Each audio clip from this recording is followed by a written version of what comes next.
We'll save it for another occasion.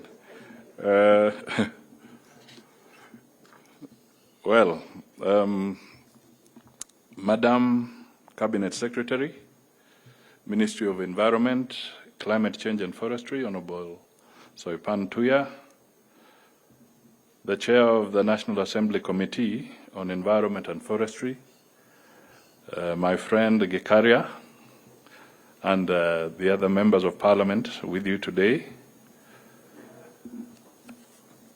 Principal Secretaries present,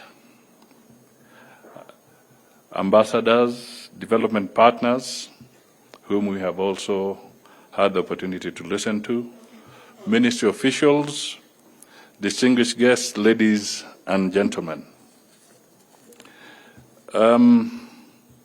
Before I make my remarks, I just want to point out an interesting observation before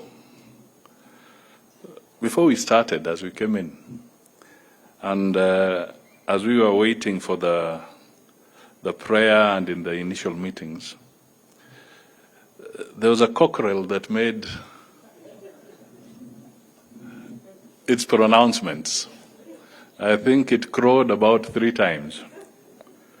I didn't know whether to laugh or to clap, because it was like the cockerel was giving us a vote of approval for what we have come to do here today. It was nature speaking. And I was asking myself, Jogoo inawika mjini Nairobi. There's a cockerel actually crowing in Nairobi, in the city of Nairobi. Ladies and gentlemen, can you imagine what would happen if there was a cockerel crowing in New York, at the heart of New York? Is it possible that you'll find a cockerel crowing in New York? Your guess is as good as mine. Why am I bringing that up? Because it is simple things like those that remind us that we have to blend and get nature back on its course. So we need to give that Jogoo a round of applause. Now my speech. I am pleased to preside over this ceremony at which the Ministry of Environment, Climate Change and Forestry is among the very few government entities that have launched strategic plans aligned to the bottom-up economic transformation agenda better. Your plan adds on to the good things that the ministry has produced in the short span the Kenya Kwanza administration has been in office. I am reminded of your leadership in the 15 billion National Tree Growing Campaign and the recently approved Cabinet Climate Change Amendment legislation that aims to regulate the carbon markets in support of our nationally determined contributions. In a few weeks' time, you will also be hosting the Africa Climate Summit on behalf of the Kenyan government. I am also aware of the crucial policy and legal proposals intended for the ongoing government legislative agenda roundtables by my office. Ladies and gentlemen, I am not about to stop insisting that strategic planning as a results-based management tool is the instrument with which the public service will use to account for its existence. It means gone are the days when our only delivery accounting tool was to report to work and leave at your own pleasure. Today, as long as you remain in the public service, make strategic plans, service delivery standards, citizen delivery, charters, annual work plans, performance contracts, and staff performance appraisals part of your second nature. There are no shortcuts to efficient and effective public service delivery that the government is committed to. This leads me to performance management, which falls under my office. May I be understood clearly on this matter? I do not intend to take prisoners on this one. The plans you develop, such as the strategic plans, are not just ornamental documents. When we come calling about efficiency and accountability in service delivery, we will judge your suitability to remain relevant by cascading the strategic plan to your signed performance contract, annual work plans, and to whether or not you attained individual targets you set for yourselves. Lest I am misunderstood, such an exercise will carry no favor, ill will, or vendetta. We will use your own commitments, and I repeat, we will use your own commitments to judge your relevance because the government has made promises to Kenyans under the bottom-up economic transformation agenda better. That must be fulfilled. If you are not ready to better the lives of fellow Kenyans, we will not retain you against your will. Madam CS, I cannot help noticing that you have already started ticking off the evaluation template. Under the Kenya Kwanza plan, your ministry handles the issues of agroforestry and sustainable waste management. I note that these two issues are aptly captured under various key result areas of the strategic plan, which means you are in tandem to help the presidency deliver on promises made to Kenyan people. The President's performance contract is with the voters. In a few days' time, we shall in turn be signing our performance contracts with the President. So it means that when the President is going back to his evaluators in 2027, we must do our job so that tusimwangushe amongst his evaluators in 2027. So when we sign ours, we also have a job to do. On job creation, your ministry has recruited the first 2,700 forest rangers and is about to recruit a green army of 4,000. Under your stewardship, the 15 billion National Tree Cover campaign will also directly contribute to job creation when youth and women groups grow and sell seedlings for the greening campaign and in the long term provide nutrition and timber products. I also look forward to your unpacking the circular economy under the strategic plan. I trust that it will help us create jobs during the reduction, reuse, and recycling of waste, apart from providing a clean and healthy environment as anticipated by the Constitution. Ladies and gentlemen, Kenya is a country buffeted by climate change. We have just been through a worst drought in 40 years. As a nation, highly dependent on agriculture and tourism, climate change is a priority we cannot turn our back on.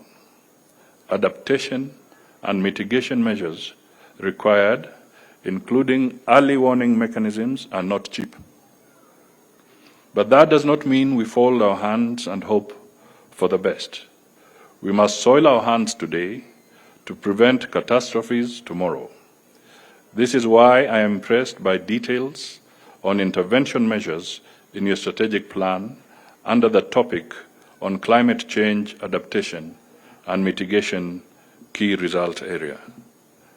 May I also impress on you to hasten and intensify protection, reforestation, and rehabilitation of Kenya's water towers, while I appreciate the Kenya Water Towers policy and bill that are in the pipeline.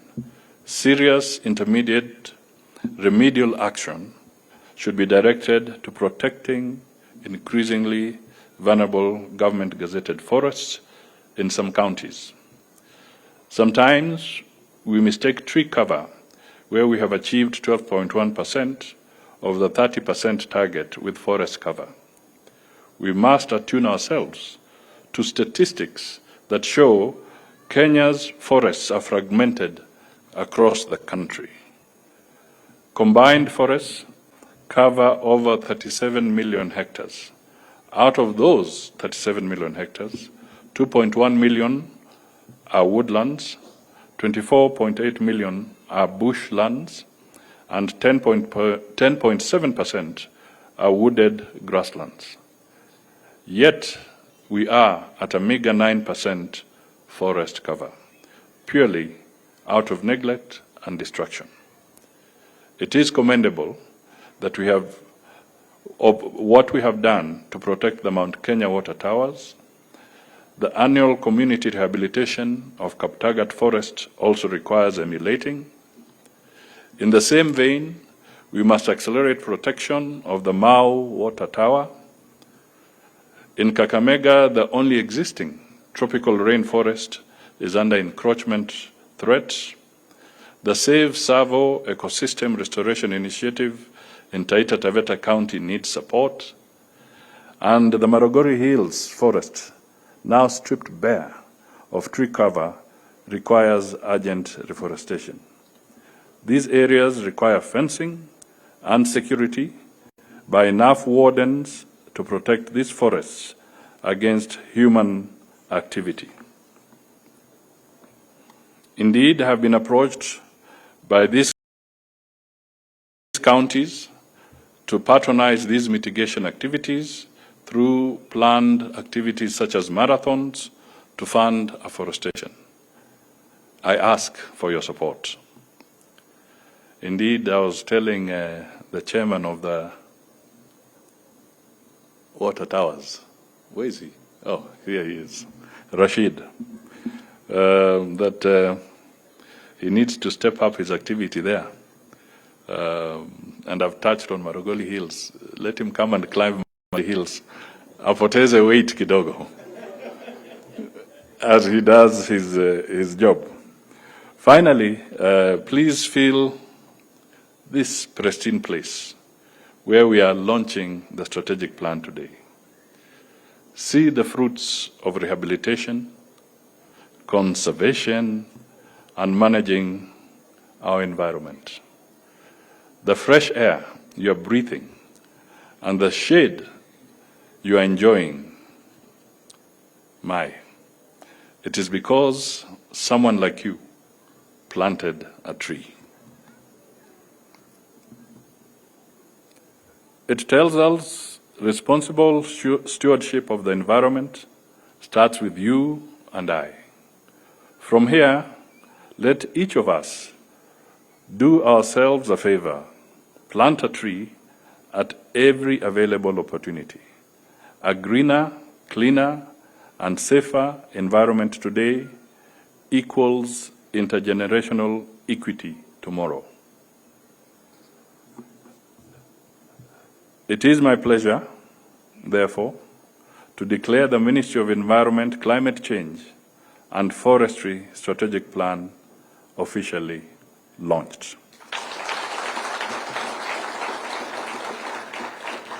2 minutes extra. Madam Tuya, you know, I went to Nairobi Primary School, which is just a few meters away from here. And when it was time for cross-country, we used to come and run in this very beautiful arboretum forest. And when it was time for me to go home, I would walk through the forest to Kelele area. So when I come here, I feel very good, because running up those steps down there and going back to school was an interesting moment. So what you chose as a venue is the view is that we must have a few more functions here, but properly regulated, so that we do not damage the environment. The other thing that I just want to pick up is that the points that were raised around the waste management, I think that can be a very important milestone and perhaps a significant win for Kenya and for Nairobi in particular. Today, Dandora is just growing bigger and bigger as a dump site. Maybe now it's well over 6 hectares of dump site. The estimated potential for energy from there is, initially it was maybe about 30 megawatts. Perhaps with additional dumping it has gone up. I do not know the exact estimated potential, but I know it is definitely over 30 megawatts of power that can be generated from Dandora.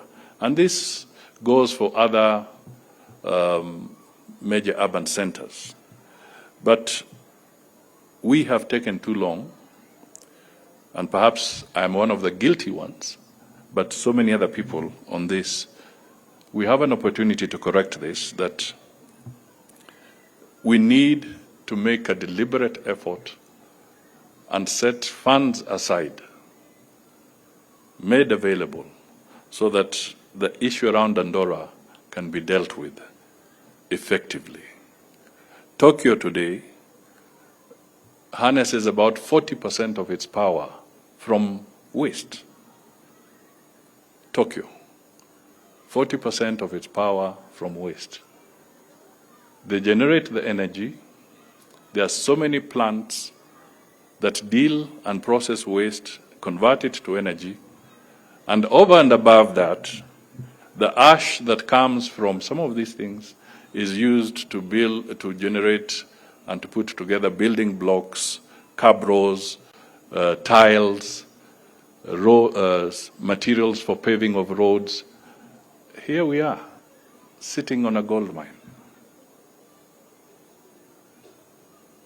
We can change this country.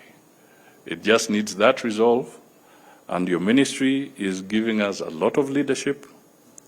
Yours is an issue is a race against time, if I may use those words again. It's a race against time. We are seeing the floods. We are seeing the wildfires now in Greece and other parts of Europe, into North Africa. The heat waves are hitting very, very effectively and devastatingly. So there's definitely urgency in what we are talking about today.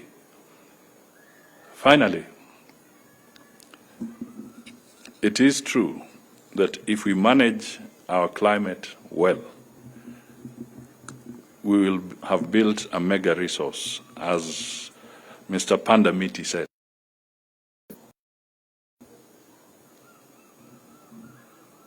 I don't know whether the statistics are right, but I am told that Nairobi is becoming one of the top retirement homes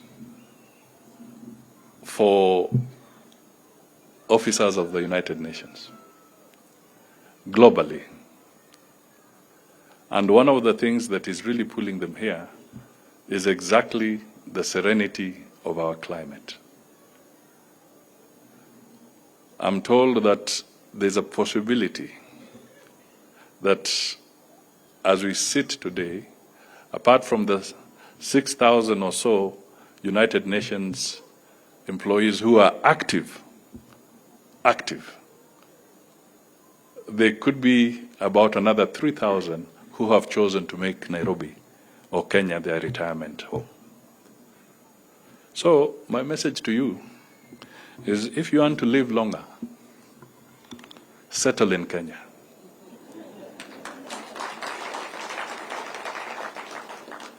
And what are we marketing? The serene climate. Ladies and gentlemen, God bless you. Thank you.